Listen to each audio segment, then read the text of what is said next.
Now for our daily segment on the US election. 36 days to go and a tax bomb has struck Donald Trump's re-election campaign. The president of the world's largest economy is being accused of consistently failing to pay his dues to the income tax department. How true are these allegations? How much trouble do they spell for Donald Trump? In the next 4 minutes, we shall try to understand this. I'll start from the beginning. The New York Times released a report this Sunday. It's called The President's Taxes. An exhaustive summary of Trump's long-concealed financial records that show years of alleged tax avoidance, more than 2 decades at least. Let me break down the most crucial allegations from an ordinary taxpayer's point of view. How do you understand this?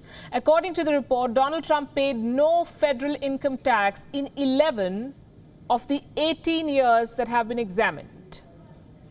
Donald Trump is said to have got tax write-offs on most of his business expenses in these 18 years. This includes tax deductions on his residence, meals, aircraft, travel expenses, even the cost of haircuts. This is very interesting. The report says that at least $70,000 that were paid to style his hair during The Apprentice had been written off. $70,000. Besides this, at least 9 Trump entities reportedly wrote off at least $95,000 paid to Ivanka Trump's hairstylist. In 2016, the year Trump ran for president, he is said to have paid only $750 in federal income tax. In 2017, Trump's first year at the White House, he apparently paid the same amount in tax, $750. How did he manage to do all of this? By reporting losing much more money than he was making. As simple as that. In 2018, Donald Trump claimed $47.4 million in losses. Now, the report says this is despite the US president making $434 million in profits. This was mentioned in a financial disclosure the very same year. $434 million. The report cites Donald Trump's tax payments in foreign countries to underscore his manipulation of finances.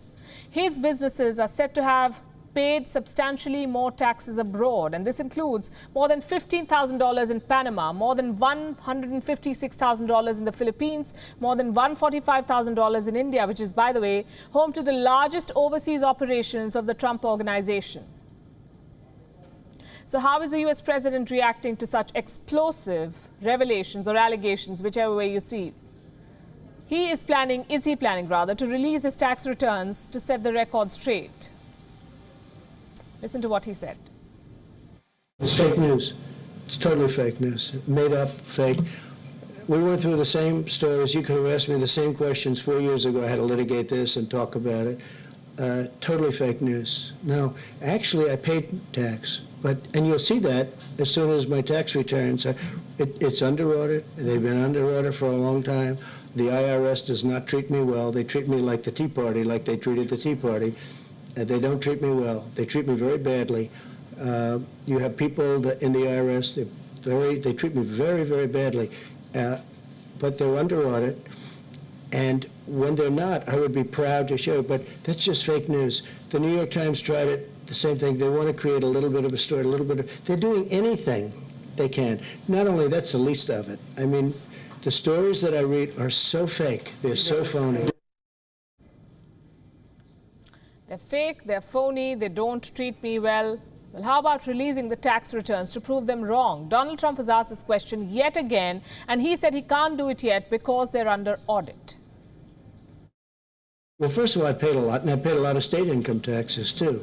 The New York State charges a lot, and I paid a lot of money in state. It'll all be revealed. It's going to come out. But after the auditors,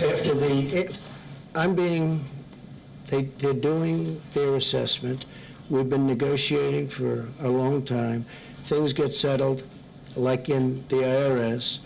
But right now, when you're under audit, you don't do it. You don't do that. So we're under audit, but the story is a total fake. The story is a total fake, says Donald Trump. It might be. The US president has always been the best judge. But I must show you something. Headlines from May 2019. Donald Trump himself acknowledging taking massive tax write-offs for real estate losses in the mid-1980s all the way up to the 1990s. He called it a sport. a trend among business developers like himself during that period. And that says a lot about the kind of businessman Donald Trump has been. In other news, the US presidential debates are just 2 days away.